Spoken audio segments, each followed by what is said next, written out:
On entre dans un vestiaire, des joueuses entonnent leurs cris de guerre, enfilent leurs drôles de patins, entrent dans l'aréna, montent sur la glace, mais il n'y a pas de glace. Elles se mettent en petit cercle. Hey, attention à la caméra! Oh, pas de chicane, là. Tout le monde va avoir son gros plan.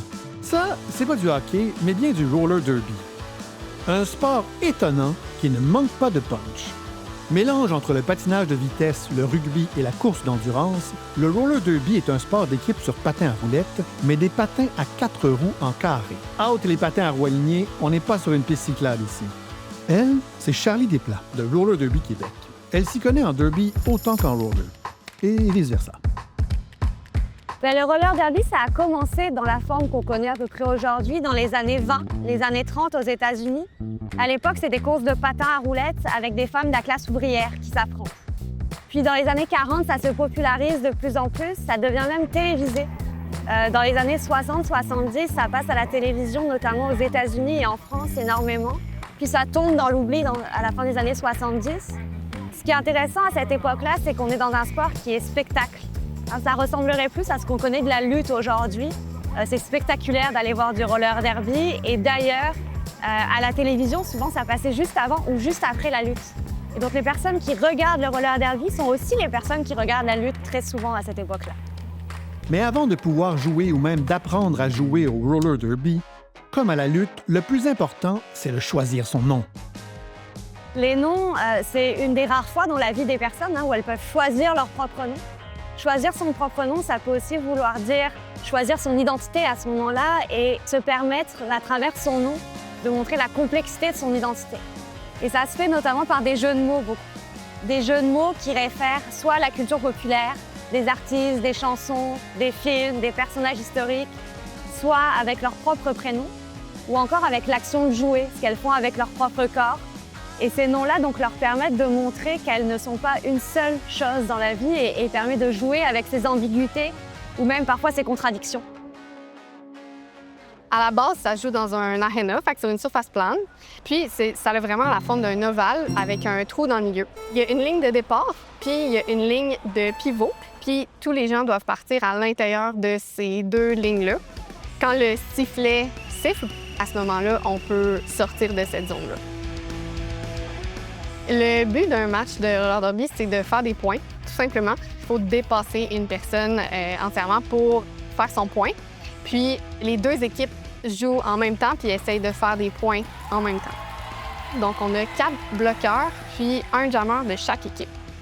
Une fois que les jammers ont réussi à sortir de la zone avec tous les bloqueurs, ils vont faire un tour complet puis essayer de repasser tout le monde.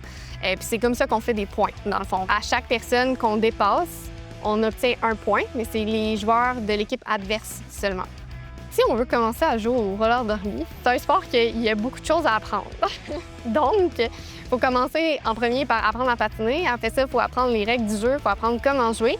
Fait que ça vient vraiment en étapes. On a notre période de recrutement qui est à l'automne. Donc, les gens peuvent venir mettre des patins, voir de quoi ça a l'air. On explique un peu aussi c'est quoi le jeu à ce moment-là. Ensuite de ça, on a le bootcamp. Donc ça, c'est pendant 2 mois.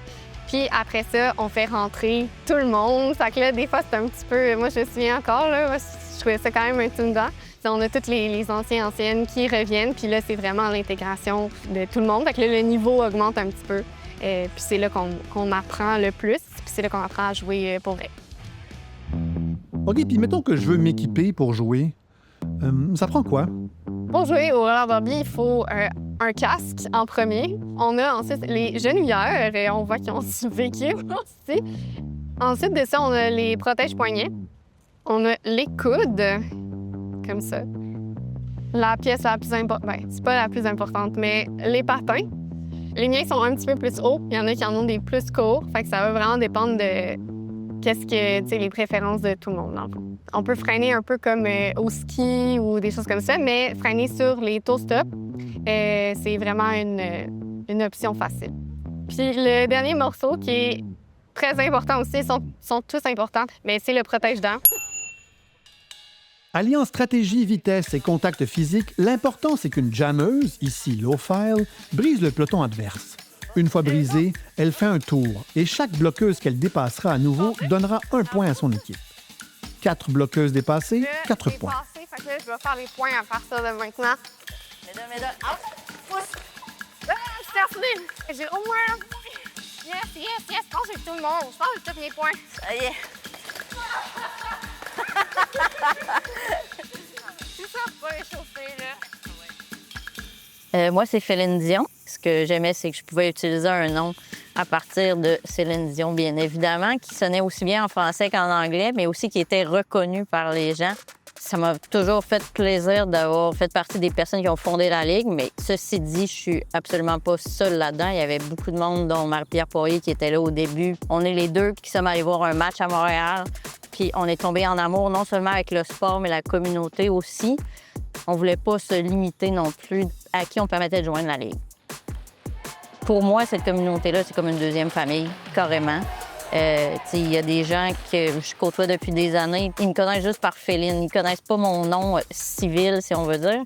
Comme ça demande énormément d'implication puis de temps, parce qu'on se mentira pas, c'est 2 à 3 pratiques par semaine, à coup de 2 heures. Si on veut se perfectionner sur les règlements, on regarde des matchs, c'est du temps aussi. Fait que ça finit par être un loisir qui est assez prenant sur la vie, mais en même temps, ça redonne tellement. Ça devient une deuxième famille, ça devient un milieu complètement. Moi, il y a des gens que je connais depuis 15 ans puis que je côtoie encore régulièrement. Mes meilleurs amis font ou ont fait du derby. On peut jouer, mais il y a des gens qui n'ont pas nécessairement cette envie-là de sport de contact. On peut aussi être arbitre, on peut être bénévole, on peut être un arbitre sans patin. Fait que, il y a de la place pour tous les gens. Puis la communauté aussi est très, très diverse en ce sens où il y a des gens de tous les âges. Il y a des gens de tous les milieux aussi. Fait que c'est ça qui est beau dans cet aspect de communauté-là, c'est qu'il n'y a pas de limite à qui on peut accueillir. Puis ça fait vraiment de nous une belle et grande famille.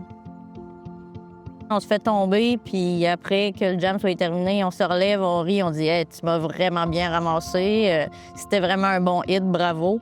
Puis qu'on se connaît, on se côtoie. Ça fait des amitiés vraiment au-delà du sport. C'est vraiment incroyable.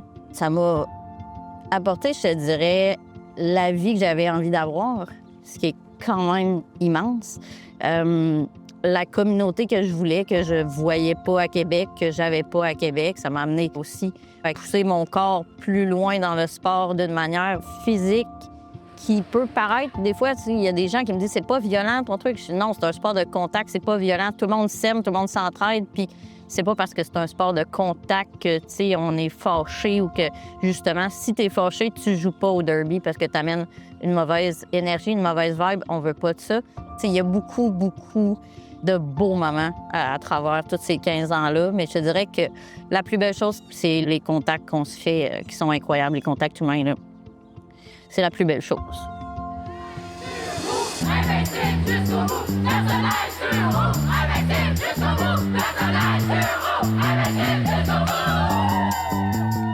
Bien plus qu'un simple sport, le roller derby, c'est surtout une communauté qui s'amuse dans la joie brute de foncer tout ensemble vers un but. Celui de plaquer ses adversaires pour faire des points. Non, sérieusement, s'amuser, la communauté, tout ça, c'est ça le plus important.